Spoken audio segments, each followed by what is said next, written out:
திலகா, முத்துமாணிக்கம் பொண்டாட்டியோட வந்திருக்கான். இன்னைக்கு நம்மளை பார்க்காம போக மாட்டான் போல இருக்கு. நேற்று ராத்திரி இவ தான் இவனை போலீஸ் ஸ்டேஷன்லேருந்து கூப்பிட்டு வந்திருக்கா. இவனுக்கு மட்டும் இப்படி ஒரு பொண்டாட்டி அமையாம போயிருந்தா 5 பைசா கூட பிரயோஜனம் இல்லாம போயிருப்பான்.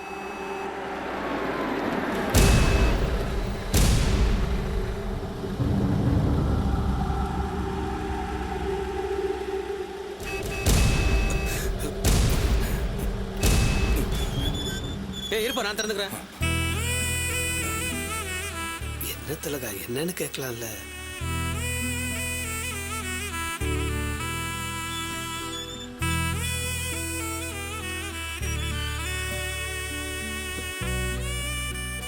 அம்மா வணக்கம்.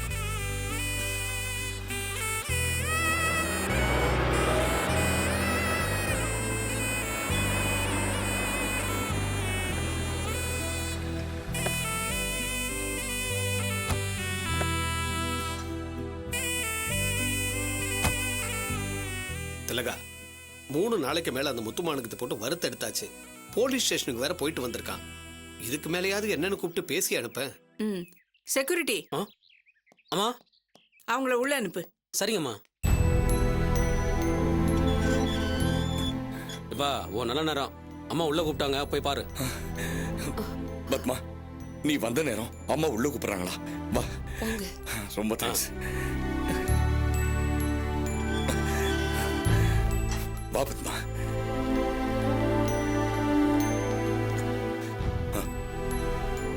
வணக்கம். வா ஐயா முத்துமாணிக்கம். வணக்கம். என்ன பத்மா, எப்படி இருக்க? இருக்கோம்க்கா.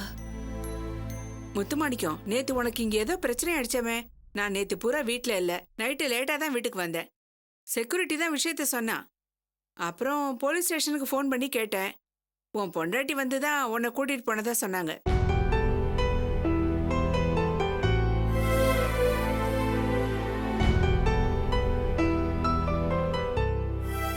அக்கா, மாப்பிள்ளை எப்போ வருவாரு? மாப்பிள்ளைக்கு தான் எல்லாரும் சேர்ந்து நலங்கு வச்சு ஜெயிலுக்கு அனுப்பிச்சிட்டீங்களே. இன்னுமா என் தம்பிய மாப்பிள்ளைன்னு சொல்றீங்க? என்னக்கா இப்படி சொல்றீங்க? எங்க பொண்ணுக்கு அவர்தான் மாப்பிள்ளைன்னு முடிவு பண்ணி ஊர்ல எல்லாருக்குமே பத்திரிக்கை எல்லாம் கொடுத்தாச்சு. முகூர்த்தத்துக்கு முதல் நாள் கூட நலங்கு வச்சாச்சு. இனி கல்யாணம் நடந்துதானே ஆகணும். இல்லன்னா எங்க பொண்ணு வாழ்க்கை என்ன ஆகுறது? அவதான் யாரோ ஒரு பையனை காதலிக்கிறாளே. அவ யாருன்னு தேடி கண்டுபிடிச்சு அவனுக்கே உங்க பொண்ணை கல்யாணம் பண்ணி வைக்கிற வழிய பாருங்க. அவளுக்கும் நிம்மதி, நீங்களும் நிம்மதியா இருக்கலாம். நீங்க நினைக்கிற மாதிரி எங்க பொண்ணுக்கு அப்படி யார் கூடயும் பழக்கம் இல்லம்மா. இத பல தடவை நானும் உங்ககிட்ட சொல்லியிருக்கேன். நான் வளர்த்த பொண்ணுமா, அப்படி எல்லாம் போக மாட்டேன். அப்படின்னா என் தம்பி அரெஸ்ட் பண்ண அன்னைக்கு ஆர்டிஓ ஆபீஸ்ல இருந்த பையன் யாரு? அது எல்லாமே துளசியோட ஃப்ரெண்டு தீபா பண்ண வேலைதான். அவதான் இந்த கல்யாணம் முடிவானதுமே நான் எப்படியாவது இந்த கல்யாணத்தை நிறுத்தி காட்டுறேன் பாருன்னு எங்க வீட்டுக்கு வந்து சவால் விட்டுட்டு போனா. எங்க 2 பேரையும் போலீஸ் ஸ்டேஷன்ல கொண்டு போய் நிறுத்த போறேன்னா அவதாங்க யார் பேச்சோ கேட்டு இந்த வேலையெல்லாம் பண்ணிருக்கா. அது ஒரு மோசமான வாயாடி. ஆர்டிஓ ஆபீஸ்ல ஒரு பையன் வந்ததா சொன்னீங்களே, அது கூட தீபாவோட ஆளாதான் இருப்பான். அவதான் இப்படிப்பட்ட சவகாசம் எல்லாம் வச்சிருக்கா. ரொம்ப திமிர் பிடிச்சவக்கா. ஆனா எங்க பொண்ணு அப்படி இல்லக்கா. துளசிய கொஞ்சம் திமிர் பிடிச்சவதான். நலங்கு வைக்கிற அன்னைக்கு நான் முதல் ஆளா நலங்கு வைக்க வந்தப்போ எங்க சொந்தக்காரங்க முன்னாடி பாட்டி தான் எனக்கு நலங்கு வைக்கணும்னு சொல்லி என்ன கேவலப்படுத்திட்டால. கூட்டத்துக்கு முன்னாடி கோவப்பட்டா எனக்கு தான் அசிங்கம் நினைச்சு நானும் சிரிச்சுக்கிட்டே சமாளிச்சிட்டேன். என்ன பண்றது, அன்னைக்கு என் கையால நலங்கு வச்சு ஆரம்பிச்சிருந்தா இந்த கல்யாணம் ஓஹோன்னு நடந்திருக்கும். அந்த கழுவி கையால வச்சுக்கிட்டா இப்ப என்ன ஆச்சு? என் வீட்டுல என் புருஷனே எதுவா இருந்தாலும் என் கையால வாங்கிட்டு போய் தான் ஒரு காரியத்தை ஆரம்பிப்பாரு. என் ராசி அவளுக்கு தெரியாம போச்சே. அதுக்கு காரணம் எங்க வீட்டுல இருக்கிற கிழவிதான்க்கா. துளசிய வீட்டுக்குள்ள இருந்து கெடுக்கிறது அந்த கிழவி, வெளியில இருந்து தூண்டி விடுறது அந்த தீபா. ஆனா எல்லாத்தையும் தாண்டி துளசி நல்லவதான்க்கா. எங்க வீட்டுக்கு அவ வர்றது நீ நடக்கிற விஷயமா தெரியல. உங்க குடும்பத்துல சம்பந்தம் பேசி நாங்க ரொம்ப நஷ்டப்பட்டுட்டோம். வீட்டுல இருந்த பணம் நகை எல்லாத்தையும் எடுத்துட்டு போயிட்டாங்க. என் தம்பி எவ்வளவு கௌரவமா வாழ்ந்துட்டு இருந்தான், இப்ப அதுவும் போச்சே. எங்க வீட்டுல இருக்கிறதா எடுத்துட்டு போயிட்டாங்கன்னா உங்க வீட்லயும் சேர்த்துல எடுத்துட்டு போயிட்டாங்க. ஆரம்பமே இப்படி இருக்கு. உங்க பொண்ணு இந்த வீட்டுக்கு வந்துட்டா இனி என்னென்னலாம் நடக்குமோ தெரியலையே. அம்மா அம்மா அப்படி எல்லாம் சொல்லாதீங்கம்மா. இந்த கல்யாண விஷயத்தை நீங்க தான் முதல்ல இந்த வீட்டுல ஆரம்பிச்சீங்க. உங்க கையால ஆரம்பிச்ச இந்த விஷயம் நல்லபடியா உங்க கையாலேயே முடியணும்மா. அதனால என்ன, எத்தனையோ கல்யாணம் தாலி கட்டுற நேரத்துல கூட நின்னு போயிருக்கு. அதுக்கெல்லாம் வருத்தப்பட்டுட்டு இருந்தா நடக்குமா?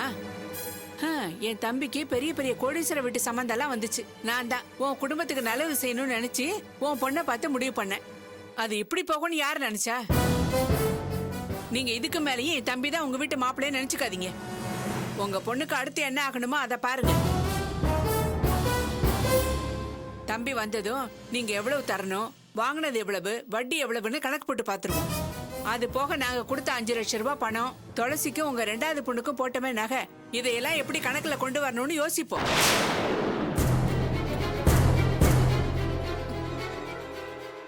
இப்ப நீங்க கிளம்புங்க. அம்மா, இந்த வீடு ஒரு கோவில். உங்களை தெய்வமா நினைச்சுதான் நாங்க இங்க வந்திருக்கோம்மா. நீங்க தான் மனசு வைக்கணும்மா. இந்த கல்யாணம் நின்னு போச்சுன்னா நாங்க குடும்பத்தோட விஷம் குடிச்சு தற்கொலை தான் பண்ணிக்கணும்மா. எங்களுக்கு வேற வழி இல்லம்மா.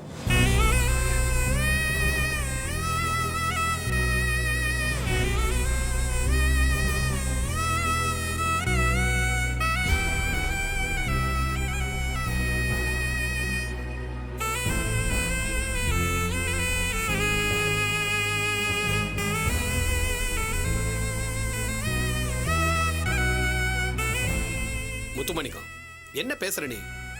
திலகா அவ தம்பி ஜெயிலுக்கு போயிட்டானேன்ற கோவத்துல தான் அப்படி பேசுறா. மத்தபடி உங்க குடும்பத்துக்கு நல்லதுதான் செய்வா. அது மட்டும் இல்லப்பா, அவ ராசியானவ.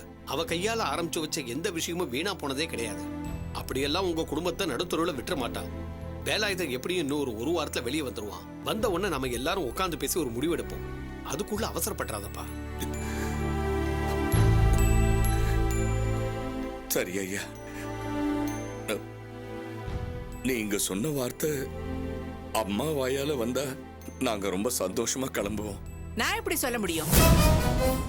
என் தம்பிக்கு துரோகம் பண்ண குடும்பத்துல இருந்து எப்படி பொண்ணு கொண்டு வர முடியும்? திலகா, நீ யாரோ செஞ்ச பிரச்சனையில இவங்களை சம்பந்தப்படுத்தி பேசிக்கிட்டு இருக்க. யார் மேலேயோ இருக்கிற கோவத்தை இவங்க மேல காட்டுற. இல்லங்க, அப்பா பொண்ணு சேர்ந்துதான் என் தம்பியை மாட்டி விட்டுருக்காங்க. இவன் சும்மா இங்க வந்து நடிக்கிறான்.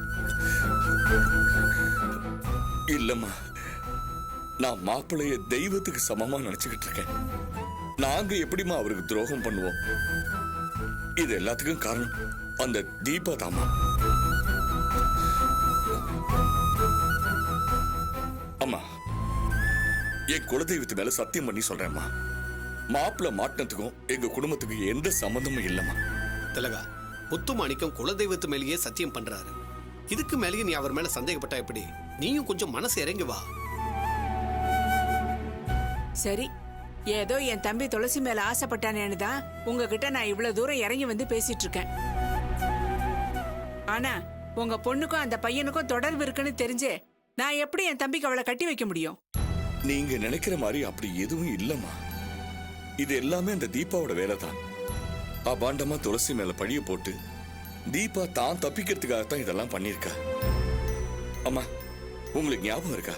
உங்க குரல்ல எனக்கு ஒரு போன் வந்தது. நீங்க தான் போன் பண்றீங்கன்னு சொல்லி நானும் பத்மாவும் இங்க உடனே ஓடி வந்தோம். அப்பதானே மாப்பிள்ளைக்கு துளசி மேலேயே சந்தேகம் வர ஆரம்பிச்சது. உங்க குரல்ல பேசுனது வேற யாரும் இல்லம்மா, அந்த தீபா தான். நீங்க தான் போன் பண்ணீங்கன்னு சொல்லி நானும் பத்மாவும் இங்க ஓடி வந்தோம். அப்ப தீபா எங்க வீட்டுக்கு போய் துளசி கிட்ட பேசி அவ மனசை மாத்துறதுக்கு முயற்சி பண்ணிருக்கா. எங்க 2 பேரையும் வெளியே அனுப்புறதுக்கு தான் தீபா உங்க குரல்ல எங்க கிட்ட பேசிருக்காமா. இதெல்லாம் இப்பதாமா எங்களுக்கு தெரிய வந்துச்சு. நடந்த உண்மை இதாம்மா. தயவு செய்து நீங்க எங்களை தப்பா நினைக்காதீங்கம்மா. ஏதோ நீ சொல்ற, நான் நம்புறேன். அவர் சொன்ன மாதிரி என் தம்பி வந்துடட்டும். அப்புறம் எல்லாருமா பேசி ஒரு நல்ல முடிவுக்கு வருவோம். புரியுதா?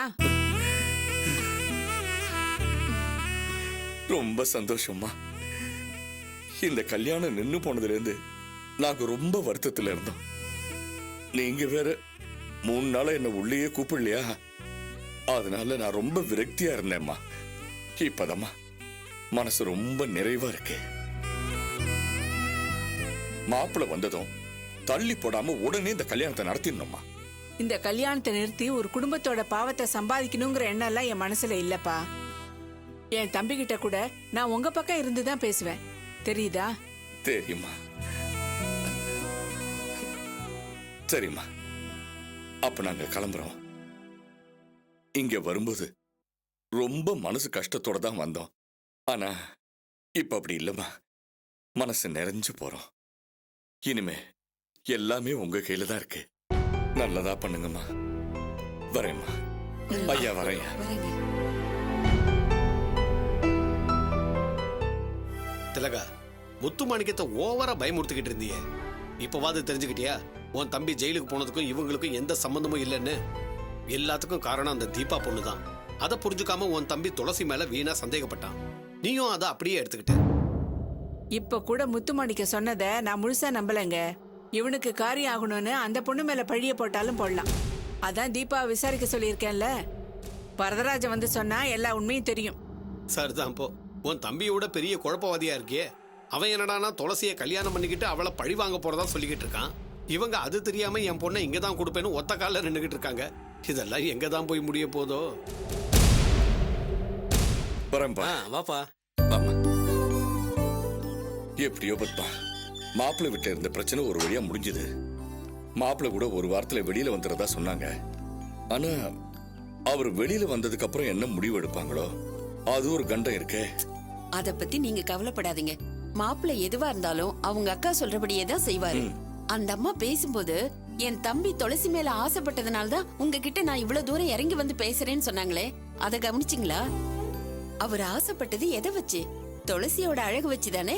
அவர் துளசியோட அழகுல மயங்கிதான் அவளை கல்யாணம் பண்ணிக்க ஆசைப்பட்டாரு. ஆம்பளைக்கு அந்த மோகம் அவளை சீக்கிரம் போகாது. அதனால இந்த கல்யாணம் நடந்தே தீரும். நீங்க வாங்க.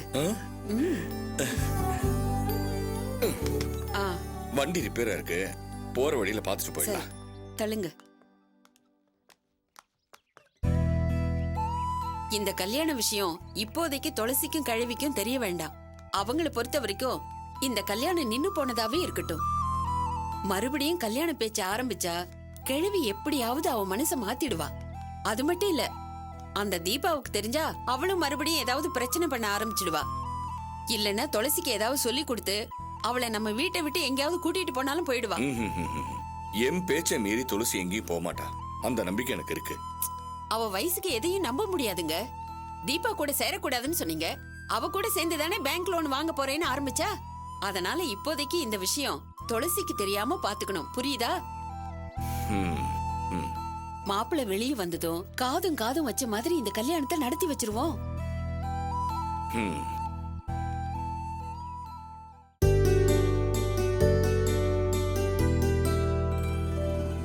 வா பாட்டி, கோயிலுக்கு போயிட்டு வரதுக்கு உனக்கு எவ்வளவு நேரமா? இவ்வளவு இருட்டினதுக்கு அப்புறம் வர? சீக்கிரமா வர வேண்டியதானே? உன் மனசு எப்படியாவது மாறணும்னு கடவுளை வேண்டிக்கிட்டு வந்தேன். என் மனசுக்கு என்னாச்சு? அதையே மாறணும்னு நீ நினைக்கிற? ஆமா, கடவுள் உன் மேல கருணை வச்சுதான் எல்லாத்தையும் செய்யறாரு. இல்லாட்டி கடைசி நேரத்துல அநியாயமா நடக்க இருந்த கல்யாணத்தை தடுத்து நிறுத்துவாரா? அதே மாதிரி உனக்கு நல்லது செய்யணும்னு தீபா மூலமா படிக்க ஒரு வாய்ப்பு வந்தது. அதுக்கும் உங்க அப்பா முட்டுக்கட்டை போட்டான். நீயும் உங்க அப்பன் சொன்னாதான் செய்வேன்னு உட்கார்ந்துட்ட.